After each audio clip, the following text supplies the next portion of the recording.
Muy buenos días, muy buenas tardes y muy buenas noches. Bienvenidos a otro programa de Pura Virtud, Cine y Literatura. Hoy vamos a continuar la serie de historia confesional. Vamos a continuar escuchando y aprendiendo de historia con el historiador Rodrigo Palacios. En el caso de hoy va a centrarse, mejor dicho, en la figura de Lutero. Quizás esto sorprenda a alguno de nuestros espectadores que diga, pero bueno, si ya hay un libro, un vídeo sobre Lutero en el canal. Bueno, hay que aclarar que ese vídeo era consecuencias filosóficas, era, digamos, menos encorsetado dentro de los parámetros historiográficos, con más mano ancha para hablar pues, de lo que está ocurriendo ahora mismo, visto desde esa óptica luterana, y además era con César Abelenda, que siendo historiador, que siendo católico, tiene otra perspectiva distinta, pertenece a esta serie por el tema, pero no pertenece a esta serie en cuanto a que pues sea parte de esta visión que estamos siguiendo, que es la visión de Rodrigo Palacios, que es un auténtico especialista sobre la materia. Entonces, bueno, hay un espacio entre el último vídeo que hicimos de esta serie y el último vídeo quizás era el más difícil de seguir, el más arduo, historiográficamente hablando, terminológicamente, pero bueno, quizás sea conveniente que quien nos esté viendo vea, aunque sea un poco de ese vídeo de nuevo, para refrescar algunos términos, para volver a ese hilo y después que vuelva aquí. Ya sé que eso es difícil de pedir al espectador contemporáneo, pero que haga ese esfuerzo para poder apreciar todos los detalles y todos los matices de lo que vamos a ver hoy. Antes de empezar, Rodrigo, con la figura de Lutero, bueno, yo creo que una visión muy extendida dentro de la historiografía en cuanto a este tema, incluso puede que el vídeo con César Abelenda fuera un poco por ahí, es la de plantear a Lutero como un rupturista. Y yo creo que la línea que tú estás siguiendo, en buena medida, es la de plantear a Lutero como alguien que hace una reforma, pero que tampoco plantea esa ruptura. Entonces, antes de pasar a la vida de Lutero, ¿qué te parece si hablamos un poco de si Lutero representa, o sea, digamos, quitar un poco las telarañas historiográficas que pueda haber para el espectador sobre lo que Lutero ha representado de bueno y de malo, principalmente para la Iglesia? Bueno, pues bien hallado, Guillermo, y muchas gracias por estar otra vez en tu programa. Sí, es cierto, en el anterior programa estuvimos comentando, ¿no?, de cómo Lutero no es tan rupturista como muchas veces se llega a pensar, ¿no?, por consecuencia de simplificar la historia en muchos casos, pues para un método didáctico que no se puede abarcar todo. Estuvimos hablando ya de los diferentes cambios en la mentalidad, en la perspectiva religiosa o incluso en los propios fieles, su concepción. Y llegamos a la conclusión, una de las conclusiones que llegamos es que Lutero no es tan rupturista como como se ha llegado a pensar, ¿no?, en cuanto a que está dentro de una lógica ya que se va reformando tanto dentro como fuera de la Iglesia Católica a partir del siglo XII, XIII, XIV, XV, ¿no?, y hasta que llegamos ahora al siglo XVI. Lutero es un personaje muy curioso. Hay algunas personas, ¿no?, evidentemente los luteranos lo tienen en muy buena estima, pero es muy interesante desde el punto de vista histórico, sobre todo por los contactos que va a mantener durante toda su vida, que van a ser, por así decirlo, los que le van a ayudar a tener éxito en su gran reforma, ¿no? Si no hubiese tenido esos contactos, si no hubiese tenido por detrás, por ejemplo, a los electores de Sajonia, si no hubiera tenido detrás todo su ambiente pues místico, o por así decirlo, eh, oscurantista, ¿no?, de la minería de Sajón y de Alsacia, pues no habríamos tenido al Lutero que hemos tenido hoy. En cuanto a Lutero, pues bueno, antes de entrar ya a hablar de su vida, sí que es cierto que pues hay algunos elementos que también son importantes, ¿no?, porque muchas veces se ha planteado Lutero como el paradigma, ¿no?, del protonacionalismo germánico, ¿no? Pero no es tanto el fundador, ¿no?, el que lo crea, sino un hijo más de esa idea, ¿no?, de ese contexto político-religioso del Sacro Imperio Romano Germánico, en el que sí que encontramos un protogermanismo, ¿no?, un antirromanismo, como ya exponíamos en el anterior programa. Y es cierto que existen otros autores que van a dar pues bueno, van a asentar los principios básicos de ese protonacionalismo germánico, ¿no? Que, por ejemplo, Conrad de Celtis, ¿no? En el siglo XV, que publica su Germania Illustrata, que es seguido también después por los trabajos de Winflen, Pirckheim o Hutten, con Vadiscos o Tria Romana, ¿no? Que identifican el nacionalismo germano con una animosidad xenófoba contra Roma, ¿no? Vemos pues una continuación de lo que había sido en la historia de la Edad Media, en que la espada de Roma, que es el emperador, pues muchas veces se había visto envuelto en una confrontación directa con el propio pontífice. Así que, bueno, Lutero, en el aspecto religioso, ya hemos visto en el anterior programa cómo es un continuador, ¿no? de esa propuesta reformista, de esa devotio moderna, de esos cambios en lo que es la devoción y la cultura popular.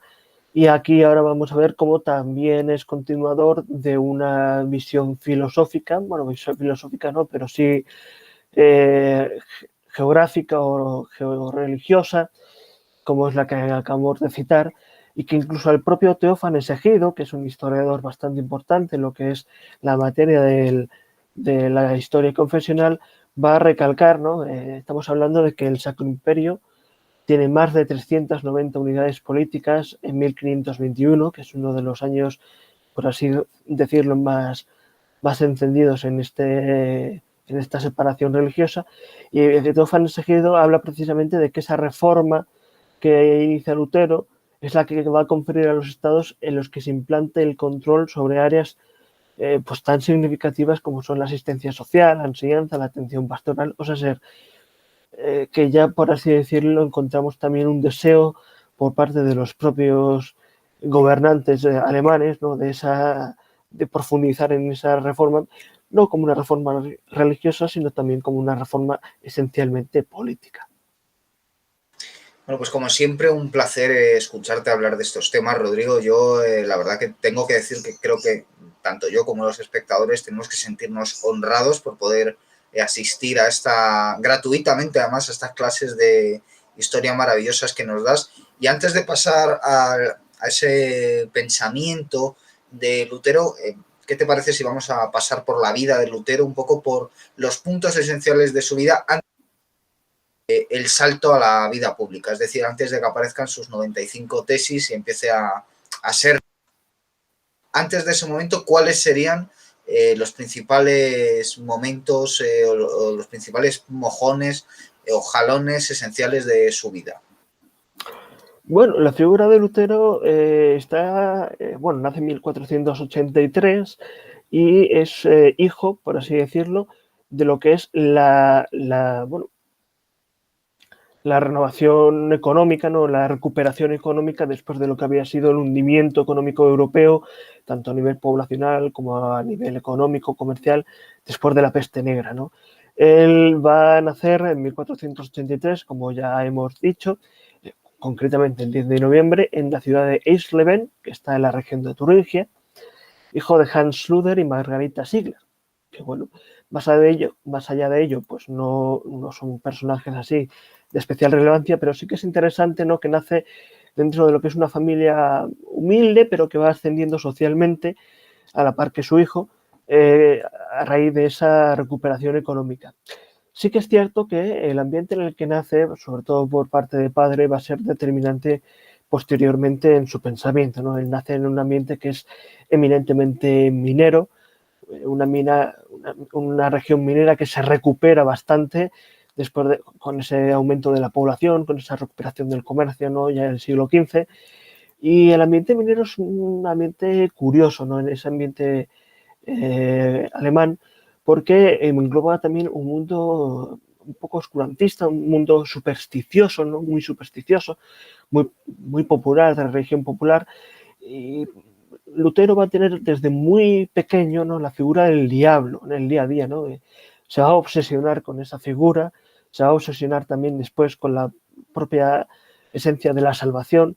Y es, por así decirlo, esa pequeña infancia que tiene en ese ambiente minero lo que va a ir prefigurando lo que va a ser su pensamiento ya una vez ya sea adulto.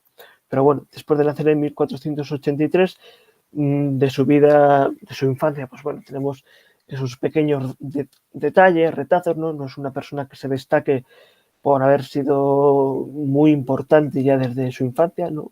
Tiene una infancia muy normal, y sabemos que en 1497, ¿no?, estudia en la escuela elemental de Mansfeld. Que, bueno, eso, los nombres al espectador pues no tienen por qué interesarle tanto, pero sí que es interesante saber que es una persona que va a tener opción de estudio, va a poder realizar sus estudios superiores. Después de Mansfeld se va a trasladar a la escuela catedralicia de Magdeburgo, ¿no?, que también en 1497. Y esto ya sí que es importante, porque ya vemos cómo Lutero se va a ver envuelto dentro de lo que es ese mundo preuniversitario o ese mundo universitario que está ya en constante cambio, ¿no? Es así, ese trasfondo del cambio de las ideas que habíamos visto en el programa anterior y que quizá con César tus espectadores pudieron ver que también se estaba dando un cambio cultural. Y después va a tener unos estudios humanísticos en Eisenach en 1498 que le van a ir ya situando de cara a sus futuros estudios universitarios, que esos ya sí que van a ser los que le van a lanzar a ese pensamiento que desarrollará y en el que profundizará posteriormente. En Eisenach va a estar 3 años y es muy, muy curioso porque en 1501 va a estudiar en la Universidad de Erfurt. Si no pronuncio del todo mal, nuestros espectadores podrán conocerla perfectamente, porque era la tercera universidad más importante de Alemania después de Leipzig y de Colonia. Y es aquí donde ya sí que vemos unos pequeños retazos de lo que va a ser él en su vida, porque esa aspiración a la vida religiosa no se da todavía. No es como otros personajes de la época que sí que ven una vocación religiosa ya desde pequeños, desde muy jóvenes, ¿no? Él va a empezar a estudiar lo que son los estudios de artes, ¿no?, que son los primeros estudios que se realizan en la universidad. No hay que confundirlo con las artes plásticas que tenemos en las universidades hoy en día, sino que son unos estudios humanísticos básicos, ¿no? Entonces va a conseguir el bachiller en artes primero, en 1502, después se va a trasladar a 1505, se va a doctorar en Wittenberg, en la universidad, en octubre de 1512, y ha tenido pues una serie de elementos de actividad académica pues que más o menos van prefigurando esa mentalidad inquieta que es la de Lutero, ¿no?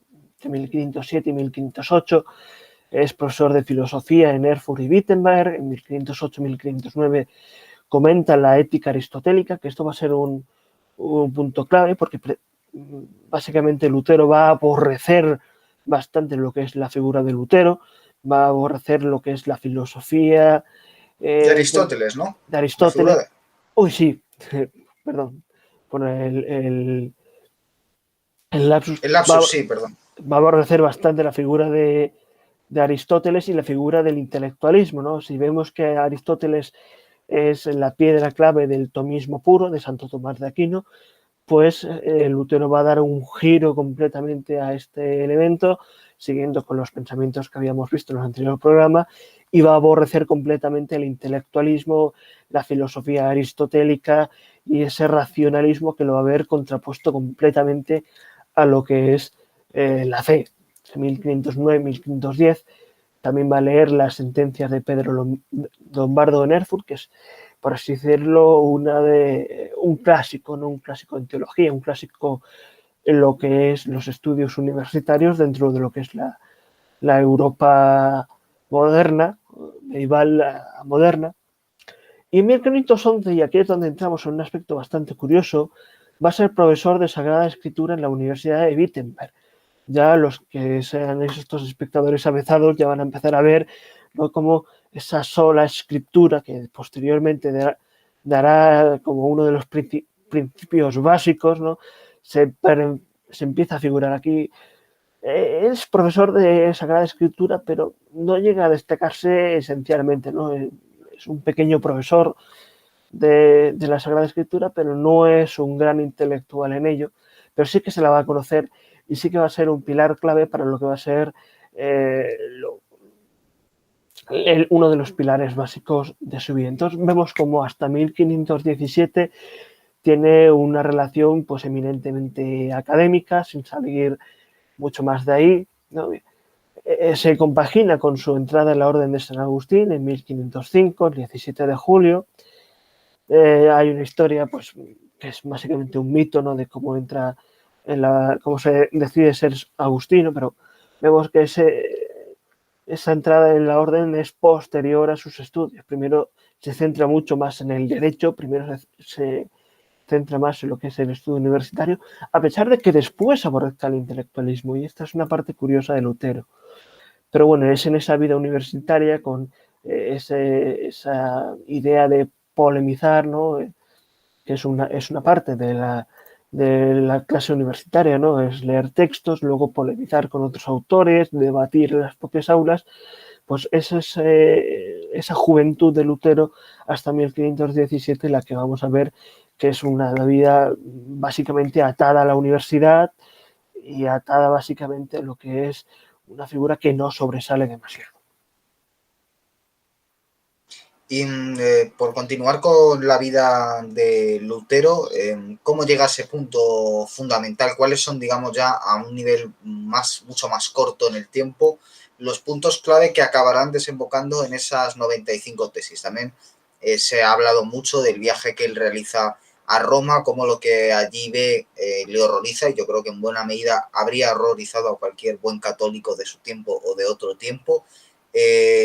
Aunque quizás no lo sé, haya en eso una leyenda negra, tú dirás, Rodrigo, pero ¿qué proceso hay hasta desembocar en esas 95 tesis? Que no sé si fue un proceso fácil para él, es decir, él se dejó llevar sin ningún tipo de problemas hacia ese punto en el que él alcanza notoriedad, o lo hizo un poco obligado por las circunstancias y al ver que aquello estaba sucediendo y tenía que evitarlo. ¿Cómo fue aquello?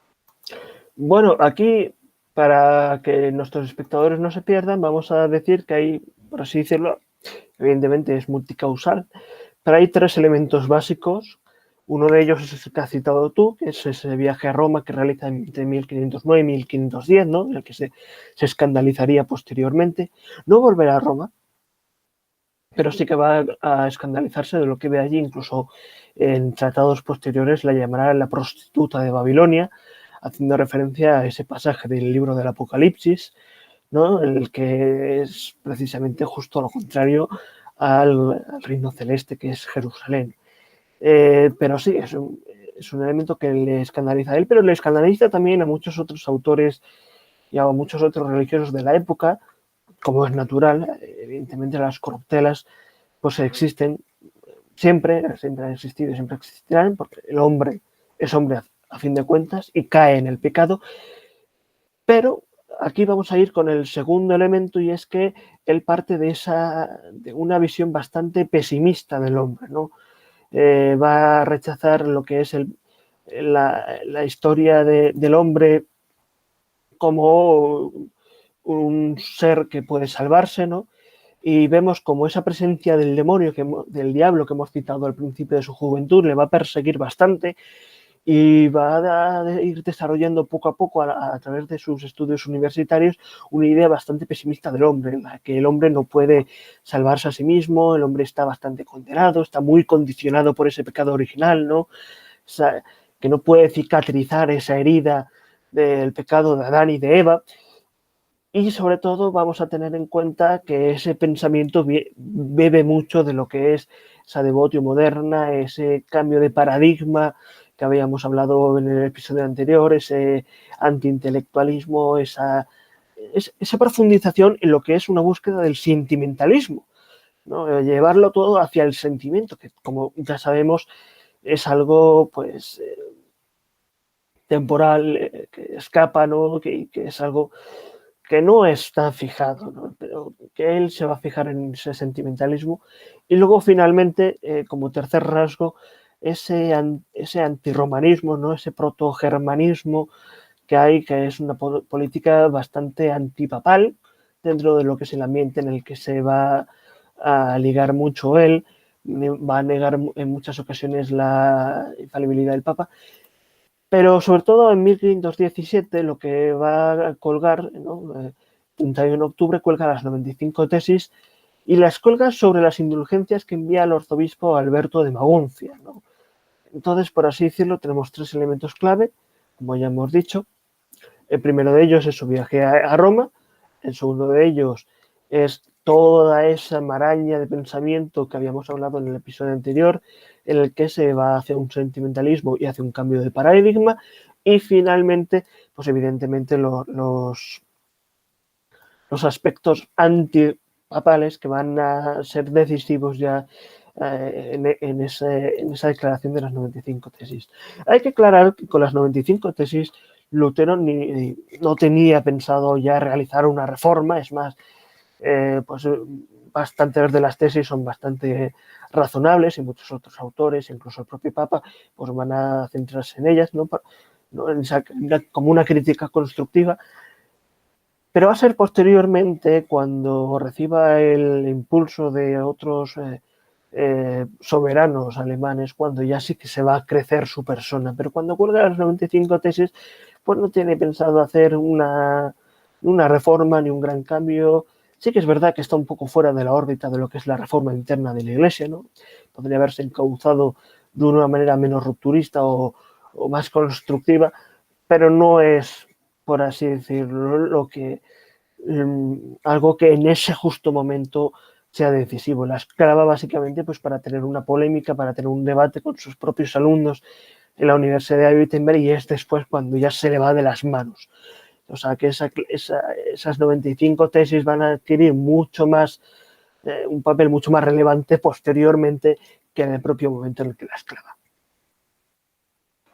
¿Y cuáles serían, digamos, a partir de entonces, las claves intelectuales que le van distanciando de la Iglesia? Es decir, por ejemplo, su lectura de los textos bíblicos, de las escrituras, y su toma de conciencia de que eso debe ser traducido para poder ser leído. ¿Cuáles son un poco las principales diferencias que le llevan a, en vez de aceptar esa reforma, tratar de salirse?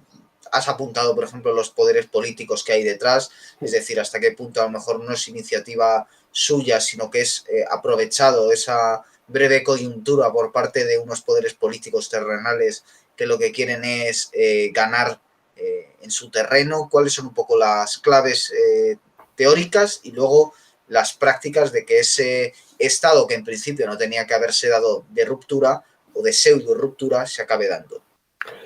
Bueno, hay que tener en cuenta que no es solo Lutero quien va a desarrollar la reforma, ni mucho menos. Va a conocer, por ejemplo, en 1518, conoce a Melanchthon, que va a ser uno de los teóricos, ¿no? de lo que va a teorizar y va a redactar, por así decirlo, lo que es el pensamiento luterano posteriormente, y el que le va a empezar a dar ya un poco de torna a esos pensamientos, a esas tesis. Y hay una serie de capítulos de la Orden de San Agustín, de primeros debates, ¿no?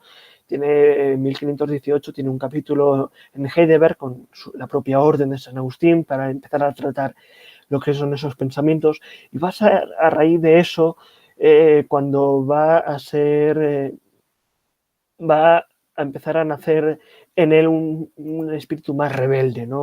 Un espíritu que se va a ir separando poco a poco.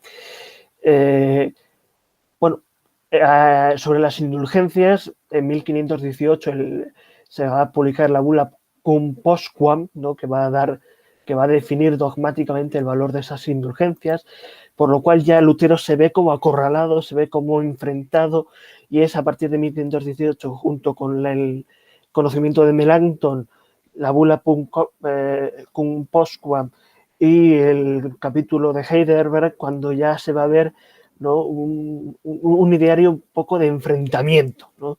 Posteriormente, en 1519 tiene una disputa en Leipzig con Juan Eck, que es un católico.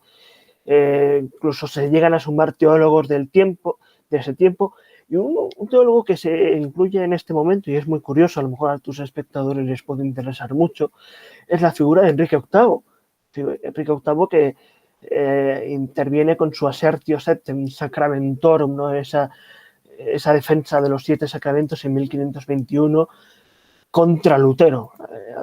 es curioso, sobre todo después viendo lo que es el desarrollo de la religión en Inglaterra con la separación. Pero básicamente es eso. A partir de 1518 también tiene encuentros personales con el cardenal Cayetano de Habsburgo, ¿no? Va a verse enfrentado, por así decirlo, y ya sé que se le va a ver un espíritu más rebelde, más contrario a Roma, ¿no? En 1520, por ejemplo, se publica la bula Exsurge Domine, en la que se condenan 41 de las tesis de Lutero. O sea, que aquí estamos viendo que 54 de las tesis se ven aceptables. O sea, no es que sea un rechazo total, sino que evidentemente se intenta hacer todo lo posible por esa construcción, esa crítica constructiva, pero hay 41 tesis pues que se rechazan. Y ese rechazo, en vez de verse como un espíritu de construcción, un espíritu de vamos a sentarnos y vamos a hablar, Lutero lo ve como un rechazo completamente político, ¿no? Un ataque personal a su persona, evidentemente si es personal es a su persona, y es ahí cuando ya empieza toda la debacle y lo que va a ser una caída libre hacia lo que va a ser después su rebeldía. El punto más, que para así decirlo ya de no retorno de esa rebeldía es cuando el día de diciembre de ese mismo año, a ser, si la bula se publica el 15 de junio, el día de diciembre de 1520, Lutero va a atreverse a quemar en público la bula, junto con unos libros de derecho canónico y unos ejemplares de la obra de Juan Eck, con el que había tenido aquella disputa. Entonces es esta quema en la que ya, por así decirlo, nos está diciendo voy a rechazar todo lo que venga de Roma, Roma va a ser la prostituta de Babilonia, Roma no tiene nada que ver aquí, yo soy el que se va a erigir, el que me voy a erigir como pues eso, un nuevo profeta, un nuevo mesianismo, ¿no? Esos mesianismos que se venían dando desde el siglo XIV-XV, pues que aquí en el siglo XVI se va a desarrollar principalmente con Lutero, y a través de esta rebeldía en 1521 ya sí que se publica la bula Docet Romano Pontificem, que es la que va a excomulgar a Lutero, ¿no? Lutero se va a sentir pues muy enfadado, va a criticar al Papa León X, ¿no? Y le va a decir que es peor que todos los demonios. Primero habla de Roma como la prostituta de Babilonia y aquí le llama peor que todos los demonios al propio Papa, que le sitúa como el anticristo. Bueno, aquí hay que tener en cuenta que una cosa es la política del Papa, que intentaba, pues por así decirlo, compaginar lo que son esa crítica constructiva con la figura del emperador, que lo que no quiere es una ruptura dentro del Imperio Romano Germánico. Y entonces se va a decretar la dieta de Worms en 1521, pues para intentar traer a Lutero de vuelta a lo que es la política imperial. Y aquí es cuando ya sí que existe, le va a ir de las manos, van a venir sobre todo el elector de Sajonia, Federico de Sajonia, y aquí ya vamos a empezar a tener lo que ya es el camino hacia esa revolución no solo religiosa, sino también política, que va a desencadenar toda una ruptura en el Sacro Imperio Romano Germánico. Hablamos el otro día de Erasmo, si no recuerdo mal, de Erasmo de Rotterdam, y dijiste algo así como que si se hubiera hecho caso a algunas de las cosas que decía Erasmo de Rotterdam no hubiera podido existir Lutero, ¿no? O sea, seguramente si se hubiera tomado a Erasmo de Rotterdam como referencia, habría sido imposible, ¿no? Has mencionado el tema de las indulgencias, que suele ser el gran argumento esgrimido por los protestantes, ¿no? Como, bueno, la compra de la absolución por gente que no tenía nada y que iba allí, entregaba unas monedas y entonces según las monedas tocaban el fondo del cazo donde eran echadas, inmediatamente las almas subían al cielo y evidentemente esto le pareció horrible a Lutero, como se lo debería parecer yo creo que a cualquiera con sentido común, y se ha engrandecido esta idea. Y quería preguntarte un poco cuáles serían las similitudes y las diferencias entre el erasmismo o lo que Erasmo podría haber introducido como cambios en la Iglesia que habrían evitado, ¿no? Más en el capítulo de semejanzas, y que habrían podido evitar haciendo ucronía, que yo sé que los los historiadores odiáis esta clase de juegos porque no son nada académicos, pero bueno, yo creo que quizás al espectador o a mí mismo pues nos pueda resultar interesante, ¿no? Haciendo un poco de ucronía, ¿qué semejanzas habrían podido evitar que apareciera Lutero y el luteranismo? Bueno, como apareció, evidentemente a mí la ucronía, como todos los rigoristas, no nos gusta, pues apareció y ya está, no sabemos qué podía haber pasado, ¿no? Si no hubiera ocurrido, qué es lo que podría haber impedido. Al fin y al cabo, como ya dijimos en el anterior programa, si no es Lutero, habría sido otra persona, básicamente porque los siglos XV y XVI son unos siglos muy revueltos en esa reforma tan compleja de lo que es la Iglesia después del propio cisma de Occidente en el siglo XIV y XV. Entonces, bueno, no podemos hacer una invención de qué es lo que habría pasado si Lutero no llega a colgar las 95 tesis. Básicamente las colgó y si no hubiera sido él, también había críticas hacia las indulgencias por parte de otros sectores católicos que estaban dentro de la Iglesia. Erasmus lo que está inserto es en esa Devotio moderna, es el ejemplo del humanista por excelencia, de ese nuevo humanismo cristiano que va a querer llevar la vida religiosa a una vida más intimista, ¿no? Rechaza un poco lo que es la religiosidad popular y va hacia una vida más intimista, pero dentro de lo que es el magisterio de la Iglesia. Lutero no, Lutero va a llevar a una vida intimista, pero lejos, fuera. Sobre todo por ese pensamiento tan negativo que ya hemos dicho anteriormente que tiene Lutero, sobre todo porque va a estar muy influenciado por pensamientos individualistas y secularizantes, ¿no? De esa modernidad nueva que en vez de encauzarla hacia una intimidad dentro del magisterio, la va a llevar a una intimidad fuera. Sobre todo por esa influencia negativa, ¿no? De los abusos sacerdotales, de los abusos de los miembros de la jerarquía eclesiástica, y sobre todo porque él, en ese desarrollo del pensamiento, en ese pensamiento negativo, va a decir básicamente que el hombre no se puede salvar por sí mismo, ¿no? El hombre está condenado por sí mismo y solo es la gracia, la sola gracia, ¿no? Que es una de las solas que tiene el pensamiento protestante, la sola gracia de Jesucristo, la que puede salvar al hombre. O sea, es que el hombre no puede hacer nada por sí mismo para salvarse, algo que evidentemente contradice todo el magisterio. Y esto se debe a una mala interpretación de lo que es el famoso pasaje de Romanos 1:17, ¿no? Que el justo se salvará por la fe, es lo que dice el pasaje.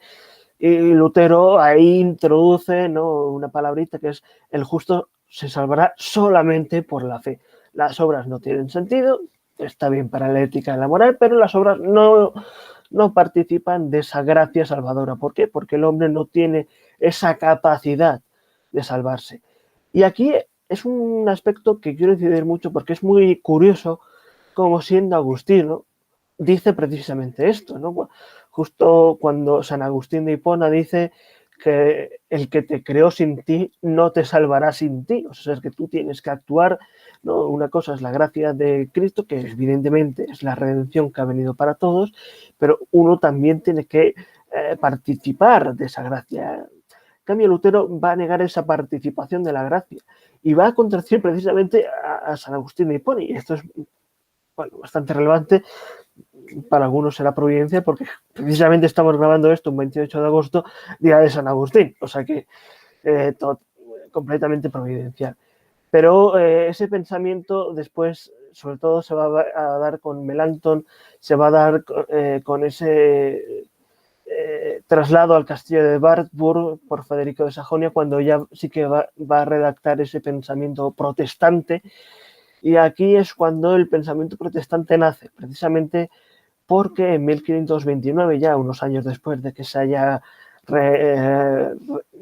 ya se vaya rehaciendo, bueno, rehaciendo yo, no, ya se vaya redactando ese pensamiento, no se van a publicar, se van a adherir una serie de ciudades y de príncipes a ese pensamiento de Lutero y presentan una protestation y una appellation contra los edictos de la dieta de Worms, que es la que, por así decirlo, da pie a esa escalada ya religiosa y política en la que se unen ambos conceptos y las que ya el emperador va a perder un poco el control por parte de algunos electores, algunos príncipes. Hay que tener en cuenta que en el Sacro Imperio eran más de 390 entidades políticas y, claro, mantenerlas a todas unidas en un momento en el que éstas prefieren una independencia respecto al emperador, pues es complicado. Y por profundizar un poco en las ideas de Lutero, tú has mencionado el antiintelectualismo, el pesimismo antropológico y la idea de la imposibilidad de alcanzar la salvación por méritos propios, el subjetivismo, el irracionalismo. Pero ¿cuál sería un poco la clave de Bóveda? O sea, ¿cuál sería un poco el pensamiento esencial o cómo podríamos buscar una especie de definición, ¿no? Porque son conceptos muy profundos, muy distintos algunos, aunque conciliados entre sí. ¿Cuál sería un poco la amalgama que junta, la argamasa que junta esas distintas ideas? ¿Cuál sería el hilo conductor del luteranismo? Bueno, el hilo conductor podríamos situarlo en el nominalismo de Ockham, del que ya hablamos en el anterior programa, y que es muy importante. Antes hemos citado que comenta la ética de Aristóteles, ¿no? Y que tiene una profunda, aborrece profundamente a Aristóteles y al intelectualismo, ¿no? Repudia la metafísica aristotélica, repudia la metafísica tomista y al final va a caer en lo que es un fideísmo, ¿no? En únicamente la fe, la sola fe, ¿no? Como muchos conocerán. ¿Por qué? Pues porque la razón del hombre, según él, en ese pensamiento negativo, ¿no? La concibe como algo muy limitado, que no puede conocer el objeto de la teología, entonces no tiene ningún sentido la teología para él, solo se tiene que creer únicamente, ¿no? Ve el cristianismo, pues, únicamente como la continua ejecución de una creencia, ¿no? No importa los pecados, no importa nada, ¿no? Reduce todo ese sentimiento hacia ese sentimentalismo vacío, ¿no? Que es lo que se suele llamar los consuelos sensibles. Si no hay razón, si no hay teología, si no hay estudio, únicamente se cae en la fe y es aquí muy interesante lo que Juan Bautista Vilar va a decir sobre lo que es el pensamiento luterano posteriormente, ¿no? Precisamente tiene éxito porque, cito textualmente, dice, de ahí su éxito inmediato. El movimiento propugnado de Lutero debe ser entendido como un intento de acercamiento del hombre al Creador y al propio tiempo como una revisión o reinterpretación en profundidad de la teología medieval de acuerdo con la exigencia de los nuevos tiempos. Es decir, que más o menos coge toda la teología, coge todo el magisterio, que es complejo, porque entender a Dios es complejo, ¿no? Y básicamente dice, la razón no sirve para nada, no hay que hacer teología, tiene que ser todo intimismo, sentimentalismo, lo que yo siento es lo que es, lo cual es bastante relativista, ¿no? Evidentemente, vemos aquí ya un inicio de ese relativismo moral y teológico que se va a dar después. Y es ese nominalismo el que le va a llevar a ese sentimentalismo, a ese relativismo, partiendo ya de esa base de su infancia, de ese oscurantismo y es minero, ¿no? Y básicamente, si tenemos que resumirlo o situarlo en un sitio, como acabo de decir antes, es en el nominalismo de Ockham, que es el que lleva después a todo ese fideísmo posterior. Y más tarde, digamos que ya desgajados un poco de Lutero, el luteranismo tiene unas continuaciones intelectuales por un lado, y yo creo que esas en buena medida las tratamos también con César Abelenda, y por eso te quiero preguntar más por las continuaciones históricas, es decir, por aquellos que en una cronología, una continuidad cronológica perfecta, cogen el testigo de Lutero y lo radicalizan más, ¿no? Cómo el luteranismo se radicaliza sobre todo en un país, Suiza, y en una ciudad, Ginebra, gracias a, por ejemplo, un personaje como Juan Calvino, al que le dedicaremos el programa siguiente, si no me equivoco, y otro personaje también importante, pero menos conocido, que es Ulrico Zwinglio, que también, pues digamos que ya directamente da el paso hacia la herejía y hace una reforma protestante en Suiza, ¿no? Si no me equivoco. Sí, es correcto. Hay que tener en cuenta que hay muchos acontecimientos que suceden desde 1521, con esa dieta de Worms, hasta que aparece la figura de Zwinglio, sobre todo más resaltada, ¿no?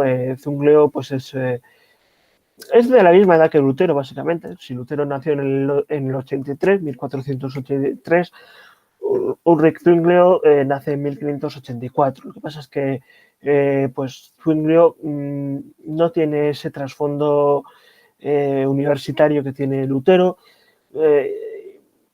Es un personaje algo más complicado, ¿no? Estudia artes en Viena en 1502, pero al final solo inicia el grado en la maestría de artes en 1506, solo lo deja por un semestre, por lo cual es un personaje pues bastante más radical, ¿no? Sobre todo porque en 1520 renuncia a la pensión pontificia, hace todo una reedición de lo que es el pensamiento de Lutero, del que, bueno, las acciones ya las podremos hablar en otro programa porque es muy interesante, sobre todo para entender cómo llega aquí, ¿no? Porque hay que tener en cuenta que el Sacro Imperio Romano Germánico pues, sufre una serie de episodios bastante virulentos, ¿no? Como son la revuelta de los caballeros en 1522-1524, la revuelta de los campesinos, que es brutal, en 1525, ¿no? De la que primero Lutero se hace un poco compasivo, pero luego los llama perros y todo, cuando, pues bueno, pues movido por esa protección de los príncipes alemanes que precisamente pues no les hace ninguna gracia esa revuelta campesina. Entonces, a Zwinglio hay que enmarcarlo dentro de ese ambiente tan rupturista o tan virulento del Sacro Imperio, sobre todo ya después, porque Zwinglio pasa por Viena, pasa por Wesen, por Wolfing, pasa por Wilhaus, o sea, pasa por muchos lugares del Sacro Imperio hasta que aterriza en Suiza. Y es precisamente en 1522 cuando ya inicia lo que es su rebeldía, ¿no? Si en 1521 tenemos la dieta de Worms, que es esa, por así decirlo, ya la rebelión política de Lutero, en 1522 a Zwinglio no se le ocurre otra cosa que realizar un sermón reformador contra el ayuno y la abstinencia en Cuaresma. Y es un elemento tan transgresor, ¿no? Que es lo que se le conoce como la comida de las salchichas. Entonces, precisamente, es como un acto básicamente provocativo. Zwinglio lo único que busca es provocar, ¿no? En esa comida de las salchichas que impulsa, sobre todo con el impresor Frosthauer, ¿no? Y luego lo defiende en un tratado que es sobre la elección y el libre uso de los alimentos, ¿no? Entonces lo que Zwinglio propugna es una liberación completamente, un fideísmo más allá de lo que Lutero, ¿no? Sin norma alguna, que cada uno haga lo que tiene que hacer, pero es una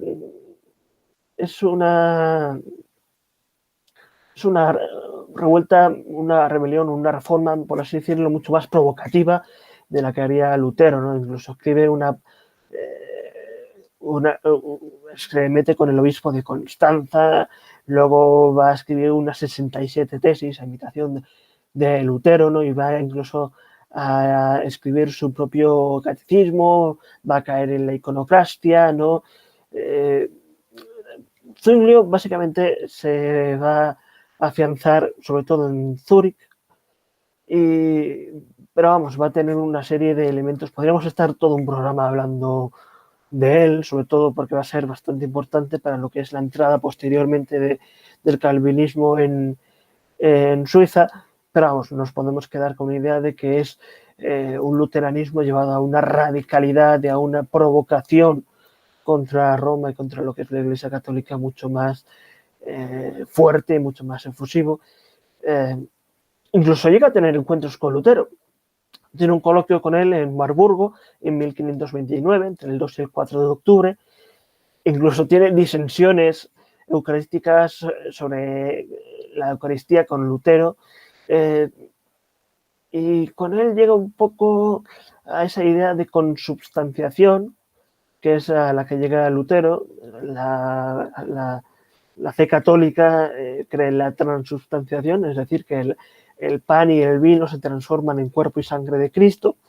Y la consubstanciación quiere decir que en la misa, en la Eucaristía, se hacen presentes el cuerpo y la sangre de Cristo a la vez que el pan y el vino. No se da una transformación, sino que aparecen a la vez. Vamos, la figura de Zwinglio va a desaparecer pronto porque está en la radicalidad y está en la oposición que realiza, que en 1531 lleva a los cantones a una guerra y él mismo va a morir en esa guerra básicamente a causa de lo que es todo el enfrentamiento pues, militar, ¿no?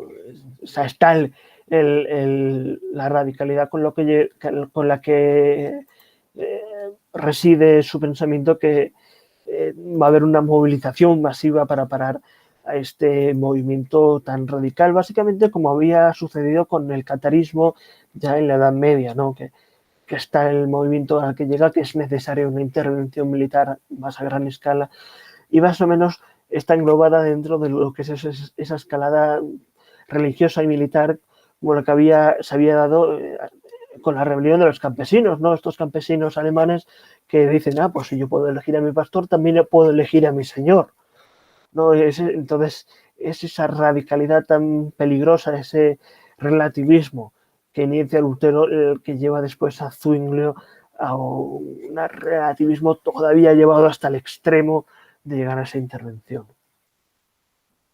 Pues Rodrigo, si te parece, te emplazo a hablar de Calvino y de otros herejes, estos ya sí, en el próximo programa, pero no quisiera dejar de preguntarte antes de finalizar una última cosa, que es cómo acabó Lutero. Sabemos que Carlos V dijo aquello de que erró, dejó por escrito esa idea de que erró al no matar a Lutero, entonces sabemos que no le mató Carlos V. ¿Cómo acabó Carlos V? Por terminar de cerrar este episodio biográfico. ¿Carlos V o Lutero? Lutero, perdón, vale. se me han colado. Bueno, de Lutero pues hay muchas cosas que nos hemos saltado de su vida, las podemos ver posteriormente, pero Lutero acabó básicamente, rompió su celibato, se casó con una monja cisterciense, lo cual ya nos indica un poco esa ruptura de su vida, ¿no? Ese cambio, con la cual va a tener incluso 6 hijos.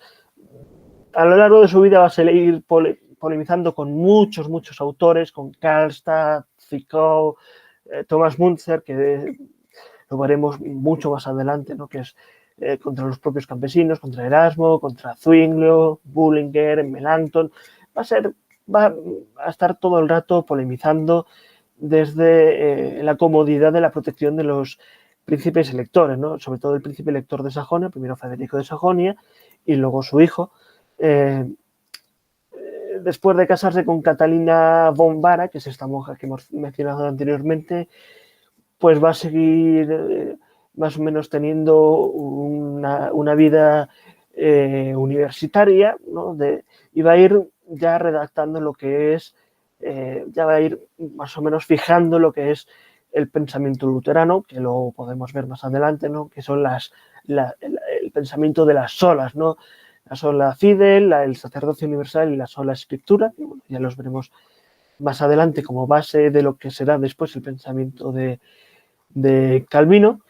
Y es interesante porque posteriormente va a influir muchísimo en lo que es en el anglicanismo, pero en el anglicanismo ya sabemos, ya diremos que es un movimiento político más que religioso, entonces de él van a salir pues presbiterianos, congregacionistas, cuáqueros, bautistas, metodistas, independientes. Es, por así decirlo, lo que pone en la piedra. Va a fallecer pues tranquilamente en 1546, ¿no?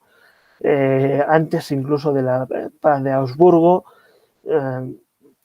pero va a dar pie a la Liga de Esmalcalda, a una guerra interna dentro de lo que es el propio Sacro Imperio.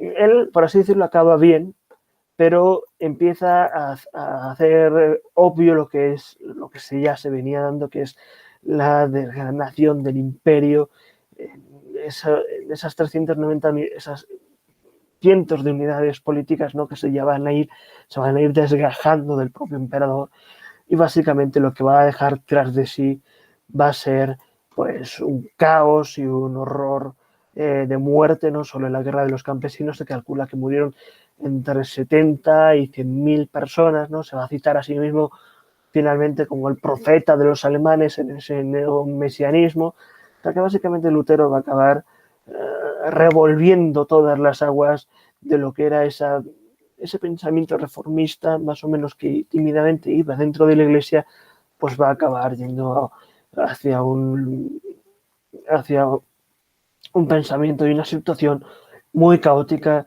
que dará posteriormente las guerras de religión que tristemente sucedieron en Europa entre los siglos XVI y XVII. Pues si te parece acabamos. No sé si quieres añadir alguna última consideración, Rodrigo. Bueno, yo creo que nuestros espectadores estarán un poco ya cansados de tanto nombre, tanto dato. Yo creo que podemos emplazar lo que es el resto, ¿no? Finalizar con Lutero y empezar con Calvino, que es básicamente cómo es el enlace de unión para un próximo programa. Y por mi parte yo creo que ya estaría todo dicho en esta introducción del luteranismo, de lo que es la reforma y de lo que es la primera expresión de esa radicalidad en la figura de Zwingli. Así que muchas gracias por darme altavoz en tu programa, Guillermo. Yo creo que ya esto más o menos quedaría todo dicho como una introducción a esa reforma y a Lutero. Pues al contrario, Rodrigo, el agradecido soy yo y supongo que los espectadores también. Les animo a dejar sus comentarios manifestándolo. Nos veremos próximamente para ese programa sobre Calvino y otros guiados por la mano maestra del historiador especialista en historia confesional, la persona idónea para tratar estos temas, un sabio a pesar de su juventud y una persona extraordinaria, Rodrigo Palacios. Gracias a los espectadores por haber llegado hasta este punto del programa. Gracias a Rodrigo. Volvemos pronto con más programas en Pura Virtud, Cine y Literatura. Hasta pronto.